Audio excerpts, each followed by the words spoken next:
So ಈ YouTube ಚಾನಲ್ನಲ್ಲಿ ಇದೇ ಫಸ್ಟ್ ವಿಡಿಯೋ. ಈ ಯೂಟ್ಯೂಬ್ ಚಾನಲ್ನ ಮೇನ್ ಪರ್ಪಸ್ ಏನು ಅಂದರೆ ಎಲ್ಲ ಟೆಕ್ನಿಕಲ್ ನ್ಯೂಸ್ಗಳನ್ನ ಅಪ್ಡೇಟ್ಸ್ಗಳನ್ನ ಕನ್ನಡದಲ್ಲಿ ನಿಮ್ಮೆಲ್ಲರಿಗೂ ತಲುಪಿಸುವಂಥ ಕೆಲಸ ಈ ಯೂಟ್ಯೂಬ್ ಚಾನಲ್ನ ಪ್ರಮುಖ ಪರ್ಪಸ್. ಓಕೆ, ಸೊ ಇದು ನನ್ನ ಫಸ್ಟ್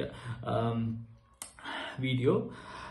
ಸೊ ಈ ವಿಡಿಯೋದಲ್ಲಿ ನಾನೊಂದು 5 ಮೇನ್ ನ್ಯೂಸ್ಗಳನ್ನ, ಟೆಕ್ನಿಕಲ್ ನ್ಯೂಸ್ನ ಅಥವಾ ಅಪ್ಡೇಟ್ಸ್ಗಳನ್ನ ಆಲ್ರೆಡಿ ಸಮರೈಸ್ಡ್ ಮಾಡಿ ಇಟ್ಕೊಂಡಿದ್ದೀನಿ. ನಿಮಗೆ ಐದರ್ ರೈಟ್ ಸೈಡಲ್ಲಿ ಅಥವಾ ಲೆಫ್ಟ್ ಸೈಡಲ್ಲಿ ಒಂದು ಸಮರೈಸ್ಡ್ ಫೋಟೋ ಕಾಣುತ್ತೆ. ಸೇಮ್ ಇಮೇಜನ್ನು ನೀವು ಥಂಬ್ನೇಲಲ್ಲೂ ಕೂಡ ನೋಡಿರ್ತೀರ. Okay, so okay, let's begin. Okay, ಇವತ್ತಿನ ಫಸ್ಟ್ ವಿಡಿಯೋ ಬಂದು ನೀವು ಆಲ್ರೆಡಿ ಕೇಳಿರ್ತೀರ ಚಾಟ್ ಜಿಪಿಟಿ ಅಂತ. ಚಾಟ್ ಜಿಪಿಟಿ ಓನ್ ಮಾಡ್ತಿರೋ ಕಂಪನಿ ಓಪನ್ ಎಐ ಅಂತ ಒಂದು ಕಂಪನಿ. ಓಕೆ, ಈ ಓಪನ್ ಎಐ ಅನ್ನೋ ಕಂಪನಿ TBPN ಅನ್ನೋ ಇನ್ನೊಂದು ಕಂಪನಿನ ರೀಸೆಂಟ್ಲಿ ಅಕ್ವೈರ್ ಮಾಡಿದೆ. ಸೊ ಈ TBPN ಕಂಪನಿ ಏನ್ ಮಾಡುತ್ತೆ ಅಂದ್ರೆ, ಯೂಶಲಿ ಇದು ಟೆಕ್ ಟಾಕ್ಸ್ಗಳನ್ನ ಹೋಸ್ಟ್ ಮಾಡುತ್ತೆ, ಟೆಕ್ ಚಾಟ್ಸ್ಗಳನ್ನ ಹೋಸ್ಟ್ ಮಾಡುತ್ತೆ. ಅಂದ್ರೆ ದೊಡ್ಡ ದೊಡ್ಡ AI ಎಕ್ಸಿಕ್ಯೂಟಿವ್ಸ್ಗಳು ಇರ್ತಾರಲ್ಲ, ಇನ್ನು ದೊಡ್ಡ ದೊಡ್ಡ ಕಂಪನಿಗಳು, ಫಾರ್ ಎಕ್ಸಾಂಪಲ್ ಮೆಟಾ ಆಗಿರ್ಬೋದು, ಮೈಕ್ರೋಸಾಫ್ಟ್ ಆಗಿರ್ಬೋದು, ಓಪನ್ AI ಆಗಿರ್ಬೋದು, ಈ ತರ ದೊಡ್ಡ ದೊಡ್ಡ ಕಂಪನಿಗಳ AI ಎಕ್ಸಿಕ್ಯೂಟಿವ್ಸ್ಗಳನ್ನ ಕರೆಸ್ಬಿಟ್ಟು ಚಾಟ್ ಶೋಸ್ಗಳನ್ನ ಆರ್ಗನೈಸ್ ಮಾಡ್ತಿದ್ರು. ಓಕೆ, ಆ ಕಂಪನಿನ ಇವಾಗ ಓಪನ್ AI ಅನ್ನೋದು ಅಕ್ವೈರ್ ಮಾಡಿದೆ. ಏನಕ್ಕೆ ಅಂದ್ರೆ ಈ ಕಂಪನಿ TBPN ಅನ್ನೋ ಕಂಪನಿ ಎಲ್ಲ ವಿಡಿಯೋಸ್ಗಳನ್ನ ಟ್ವಿಟರ್ ಅಲ್ಲಿ ಮತ್ತೆ ಯೂಟ್ಯೂಬ್ ಅಲ್ಲಿ ಹಾಕ್ತಾ ಇದ್ರು. ಓಕೆ, ಇದಕ್ಕೆ ಪ್ರತಿ ವಿಡಿಯೋಗೆ ಅರೌಂಡ್ 70,000 ವ್ಯೂವರ್ಶಿಪ್ಸ್ ಬರ್ತಿತ್ತು ಈ ಪರ್ಟಿಕ್ಯುಲರ್ ಕಂಪನಿಗೆ. Okay, so the estimated revenue for this was $30 million, right?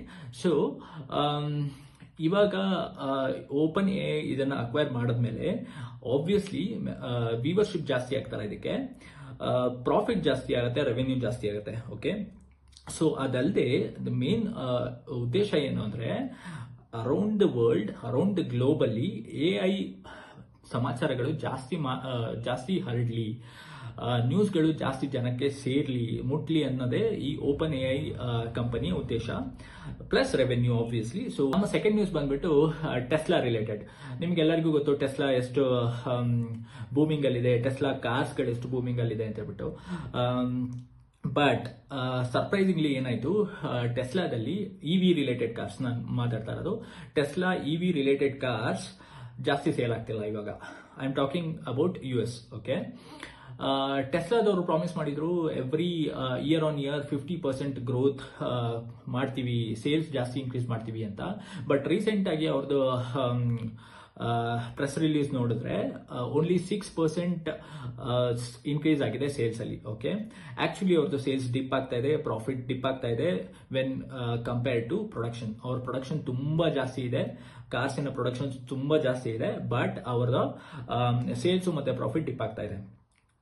Tesla ಏನ್ ಮಾಡಿತ್ತು ಅಂದ್ರೆ, ರೀಸೆಂಟ್ ಆಗಿ ಅವರ 2 EV models, model Y and model 3 ಅನ್ನೋ 2 ಮಾಡೆಲ್ಸ್ಗೆ ಅವರು ಕಾಸ್ಟ್ ಅನ್ನು ತುಂಬಾ ರೆಡ್ಯೂಸ್ ಮಾಡಿದ್ರು. Because car cost was too high. ಅವ್ರಿಗೆ ಗೊತ್ತಿತ್ತು ಇದು ಅಫೋರ್ಡಬಲ್ ಅಲ್ಲ ಅಂತ ಹೇಳ್ಬಿಟ್ಟು, ಅದಕ್ಕೆ ಅವ್ರು ರೆಡ್ಯೂಸ್ ಮಾಡಿದ್ರು ಸೇಲ್ಸ್ ಅನ್ನು ಜಾಸ್ತಿ ಮಾಡ್ಲಿಕ್ಕೆ. But even after decreasing the amount ಅದೇನು ಹೆಲ್ಪ್ ಆಗ್ತಾ ಇಲ್ಲ. ಓಕೆ, ಸೊ ಹೀಗೆ ಆದ್ರೆ ಪ್ರಾಬಬ್ಲಿ ಟೆಸ್ಲಾದ ಫೇಮ್ ಪ್ರಾಬಬ್ಲಿ ಕಡಿಮೆ ಆಗ್ತಾ ಬರ್ಬೋದು ಇನ್ ಫ್ಯೂಚರ್. ನೋಡೋಣ ಏನಾಗುತ್ತೆ ಅಂತ ಹೇಳ್ಬಿಟ್ಟು. ಓಕೆ, ನಮ್ಮ ನೆಕ್ಸ್ಟ್ ನ್ಯೂಸ್ ಬಂದ್ಬಿಟ್ಟು same Tesla owner Elon Musk related company space X, ಎಲ್ಲರಿಗೂ ಗೊತ್ತಿರುತ್ತೆ. ಸೊ ಸ್ಪೇಸ್ ಎಕ್ಸ್ ಅವರು IPO ಫೈಲ್ ಮಾಡಿದ್ದಾರೆ. IPO ಅಂದ್ರೆ ಏನು, ಇನಿಷಿಯಲ್ ಪಬ್ಲಿಕ್ ಆಫರಿಂಗ್ ಅಂತ ಹೇಳ್ಬಿಟ್ಟು. ಓಕೆ, ಇಲ್ಲಿ ತನಕ ಅವರೊಂದು ಪ್ರೈವೇಟ್ ಕಂಪನಿ ಆಗಿದ್ರು, ಇನ್ ಮುಂದೆ ಅವರು ಪಬ್ಲಿಕ್ ಕಂಪನಿಯಾಗಿ ಕನ್ವರ್ಟ್ ಆಗ್ತಾರೆ. ಓಕೆ, ಇನ್ ಮುಂದೆ when it becomes public company, ನಾವು ಮತ್ತೆ ನೀವು as a normal people we can purchase the share of the Tesla company. Okay, sorry it's space X company. Okay,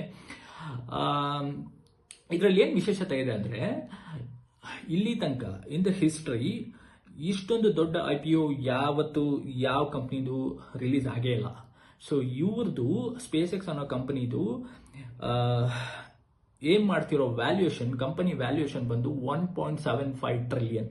I repeat, 1.75 trillion. 1 trillion is equal to 1,000 billions. Okay, it's two huge, the valuation is two huge.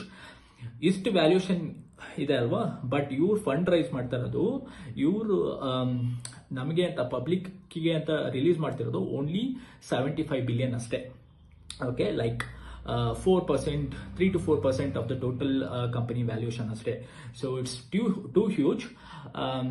Valuation is too huge. ಇವರು file ಮಾಡ್ತಾ ಇರೋದು 2026 mid year ಅಲ್ಲಿ.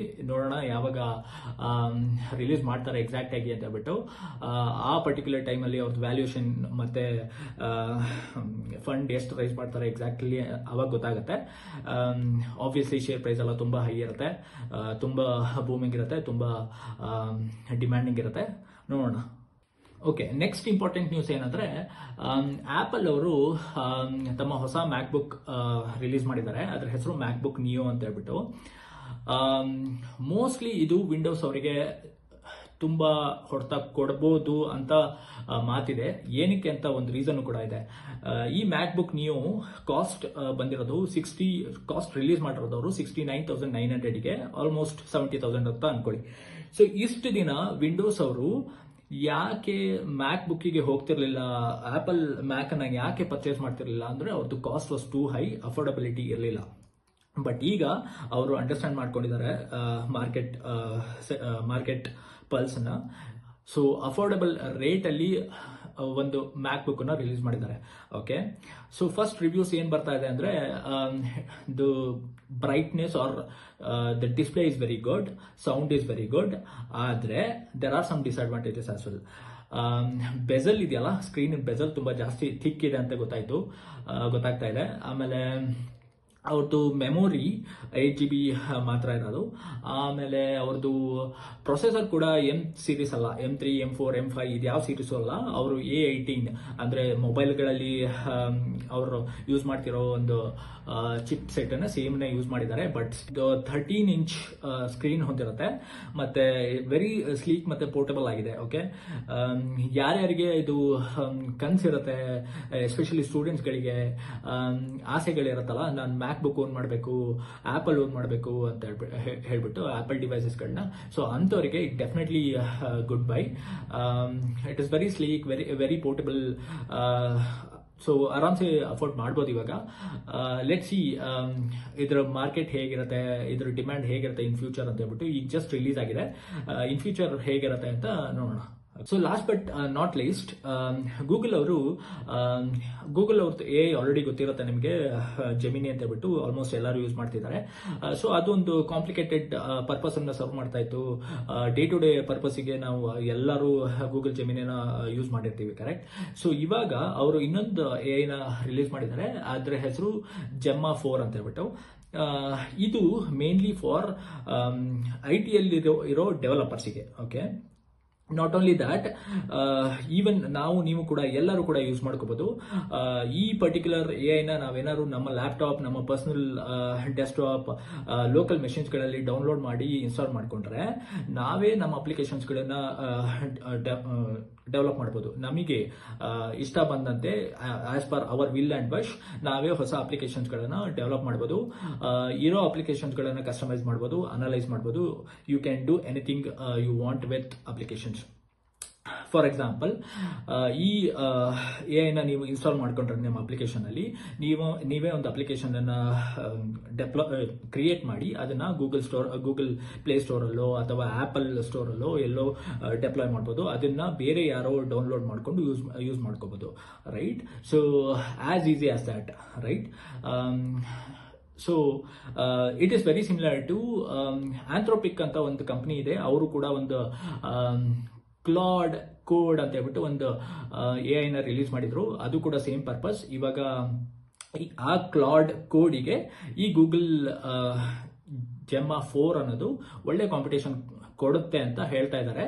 Because Google claim ಮಾಡ್ತಿದೆ ಇದು ಜೆಮ್ಮಾ 4 ಅನ್ನೋದು ಒಳ್ಳೆ powerful efficient ಇದೆ ಅಂತ ಹೇಳ್ತಾ ಇದೆ.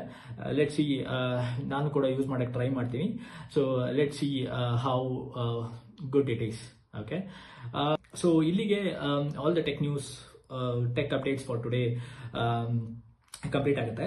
ಸೊ ನಾನು ಇನ್ನು ಮುಂದೆನೂ ಕೂಡ ಆಸ್ ಅರ್ಲಿ ಆಸ್ ಪಾಸಿಬಲ್. ಯಾವಾಗ ಟೆಕ್ನಿಕಲ್ ಅಪ್ಡೇಟ್ಸ್ ಇರುತ್ತೆ, ಟೆಕ್ನಾಲಜಿ ರಿಲೇಟೆಡ್ ನ್ಯೂಸ್ಗಳು ಇರುತ್ತೆ, ನಾನು ನಿಮಗೆ ಆದಷ್ಟು ಬೇಗ ಡೆಲಿವರ್ ಮಾಡೋಕ್ಕೆ ಟ್ರೈ ಮಾಡ್ತೀನಿ.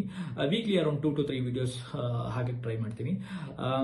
ನನಗೆ ನಿಮ್ಮ ಸಪೋರ್ಟ್ ಕೂಡ ತುಂಬ ಇಂಪಾರ್ಟೆಂಟ್ ಆಗುತ್ತೆ. ಪ್ಲೀಸ್ ಸಬ್ಸ್ಕ್ರೈಬ್ ಮಾಡಿ. So until next time, C you.